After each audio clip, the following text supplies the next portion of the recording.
ஆன்மீக நண்பர்களுக்கு அன்பு கலந்த வணக்கம். தை வெள்ளி சங்கடகர சதுர்த்தி வழிபாடு. தை மாதம் பிறந்துவிட்டது.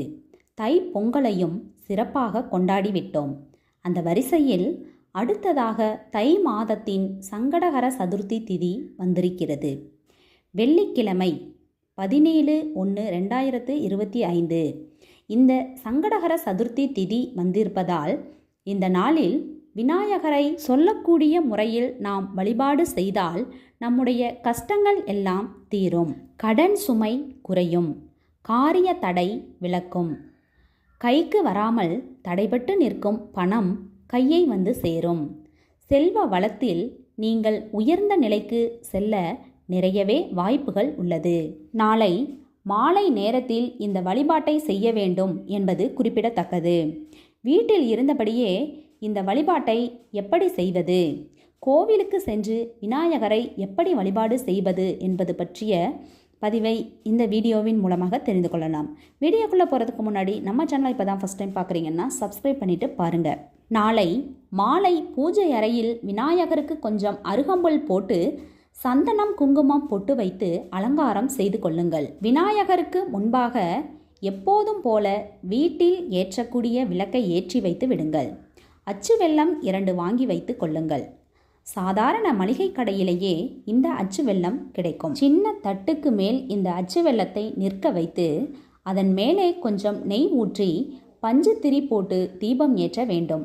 அச்சு வெல்லத்திற்கு மேலே கொஞ்சம் குறைவாக இடம் இருக்கும். அந்த இடத்தில் தீபம் ஏற்றி வைத்துவிட்டு விநாயகரிடம் உங்களுடைய கடன் சுமை குறைய வேண்டும் என்று மனமுருக பிரார்த்தனை செய்து கொள்ளுங்கள்.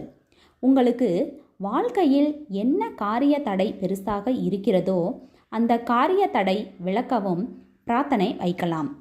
அந்த தீபம் மிக மிக குறைந்த நேரம் மட்டும்தான் எரியும். ஏனென்றால் பெருசாக வெள்ளத்திற்கு நடுவே இடம் இருக்காது. இருக்கும் இடத்தில் தீபம் போட்டு அந்த குறைந்த நேரத்தில் மனநிறைவோடு விநாயகருக்கு பிரார்த்தனை செய்து கொள்ளுங்கள். தீபம் ஏற்றி வைத்த சூட்டில் வெல்லம் லேசாக உருகும், அதுவும் தவறு கிடையாது. அதே போல இந்த சங்கடகர சதுர்த்தி அன்று பிடி கொழுக்கட்டை அல்லது மோதகம் ஏதாவது ஒரு நெய்வேத்தியம் செய்து விநாயகருக்கு வைத்து வழிபாடு செய்வது மிக சிறப்பான பலனை கொடுக்கும். எல்லா வேண்டுதலையும் முடித்துவிட்டு இறுதியாக தீபதூப ஆராதனை காண்பித்து வழிபாட்டை நிறைவு செய்து கொள்ள வேண்டும். இந்த சீசனில் கரும்பு கிடைக்கும். ஒரு சின்ன துண்டு கரும்பு வாங்கி விநாயகருக்கு பக்கத்தில் வைப்பது ரொம்ப ரொம்ப நல்லது. விநாயகருக்கு கரும்பு என்றால் ரொம்ப பிடிக்கும். இந்த பிடி கொழுக்கட்டையை மோதகத்தை நாளைய தினம் உங்கள் கைகளால் 4 பேருக்கு தானம் கொடுத்தால் உங்களுடைய கடன் சுமை வெகு விரைவில் குறையும் என்பதும் குறிப்பிடத்தக்க ஒரு விஷயம். நாளை மாலை வீட்டில் இந்த வழிபாட்டை முடித்துவிட்டு கோவிலுக்கு சென்று அங்கு வெளியில் யாசகம் கேட்பவர்களுக்கு இந்த கொழுக்கட்டையை தானமாக கொடுக்கலாம். ரொம்ப ரொம்ப நல்லது. நாளை மாலை கட்டாயம் விநாயகரது கோவிலுக்கு செல்ல வேண்டும்.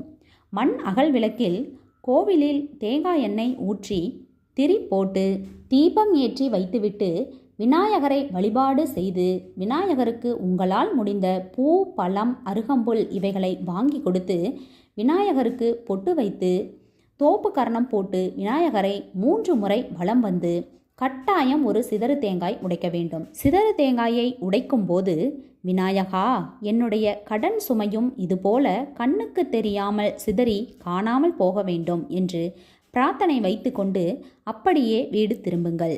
மேல் சொன்ன இந்த பரிகாரங்களை செய்தாலே உங்களுடைய கடன் சுமை குறையும். சரி, வீட்டில் விளக்கு போட்ட அந்த வெல்லத்தை என்ன செய்வது? தீபம் எரிந்து முடிந்ததும் வெள்ளிக்கிழமை இரவு தூங்க செல்வதற்கு முன்பு ஒரு பாத்திரத்தில் தண்ணீர் எடுத்து அந்த வெல்லக்கட்டியை அந்த தண்ணீரில் போட்டு உங்கள் கையாலேயே கரைத்து விடுங்கள்.